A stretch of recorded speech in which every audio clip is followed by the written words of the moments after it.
आज अपन पढ़ने जा रहे हैं NSAIDs means non steroidal anti inflammatory agents या फिर ड्रग्स।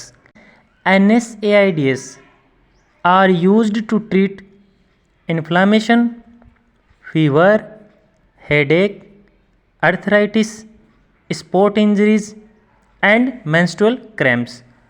मीन्स ये एक ऐसी ड्रग है जो बॉडी में कहीं पर सूजन आ जाए, बुखार हो जाए, सर दर्द हो जाए, अर्थराइटिस हो जाए, बोन में खिंचाव हो जाए तो अर्थराइटिस में, स्पॉट इंजरीज हो जाए, कोई एक पर्टिकुलर एरिया जहाँ पे कोई इंजरी हो जाए, सूजन आ जाती है बॉडी के किसी भी पार्ट पर किसी चीज़ पे लगने से। इसका क्लासिफिकेशन पढ़ने से पहले अपने को समझना पड़ेगा कि नॉन सेलेक्टिव और सेलेक्टिव क्या होते हैं। नॉन सेलेक्टिव का मीन्स है ऐसे ड्रग्स जो केवल एक ही पर्टिकुलर ऑर्गन पे काम ना करके अनोदर ऑर्गन पे भी कार्य करे। एग्जाम्पल के लिए एट्रोपिन GIT में जब अपनी गैस्ट्रोइंटेस्टाइनल ट्रैक्ट के अंदर प्रॉब्लम्स हो जाती है तो वहाँ पर ही काम में नहीं आती, वह रेस्पायरेशन में भी काम में आती है और आई में भी काम में आती है। तो नॉन सेलेक्टिव क्या हो गया, एक ही अंग पर न कार्य करके अनोदर किसी अन्य अंग पर भी कार्य करना। अब आता है सेलेक्टिव।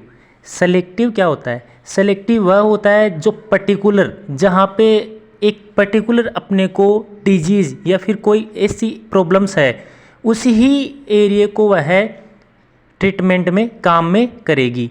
जैसे पैरासीटामोल अगर बुखार है और सर दर्द है तो इन दोनों में काम करेगी, वो अनोदर ऑर्गन को इफ़ेक्ट नहीं कर पाएगी। तो चलते हैं इसका क्लासिफिकेशन पढ़ते हैं। इसका क्लासिफिकेशन है, पहला आता है non selective Cokes inhibitors. Cokes का मीन्स है साइक्लोऑक्सीजिनेज, जिसकी पहली कैटेगरी है सेलिसाइलेट्स। सेलिसाइलेट्स में क्या क्या आते हैं? Aspirin, sodium salicylate. Second category है propionic acid derivatives. Propionic acid derivatives में है आइबुप्रोफेन, कीटोप्रोफेन। आइबुप्रोफेन और कीटोप्रोफेन फंगल इन्फेक्शन में भी काम में लेते हैं जब अपनी स्किन डिसऑर्डर हो जाता है।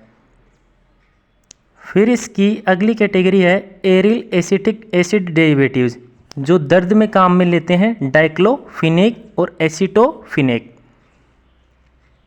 अगली कैटेगरी है ऑक्सीकाम डेरिवेटिव्स। ऑक्सीकाम डेरिवेटिव्स में है पायरोक्सीकाम, 10-ऑक्सीकाम। अब क्लासिफिकेशन की दूसरी कैटेगरी प्रीफेरेंटियल COX-2 इनहिबिटर्स, जिसमें है आपका निमेसुलाइड, मेलोक्सिकाम। अगली कैटेगरी है सेलेक्टिव COX-2 इनहिबिटर्स। अब देखो तो सेलेक्टिव COX-2 इनहिबिटर्स में आएगा सेलेकोक्सिब, रोफेकोक्सिब। इसकी लास्ट और अंतिम कैटेगरी है एनाल्जेसिक या एंटीपायरेटिक, जिसके अंदर आपका आएगा पेरा एमिनोफिनोल डेरिवेटिव्स में पैरासीटामोल। तो इस तरीके से आपका नॉन सेलेक्टिव कोक्स इनहिबिटर्स और सेलेक्टिव कोक्स इनहिबिटर्स के क्लासिफिकेशन NSAIDs का कंप्लीट हुआ।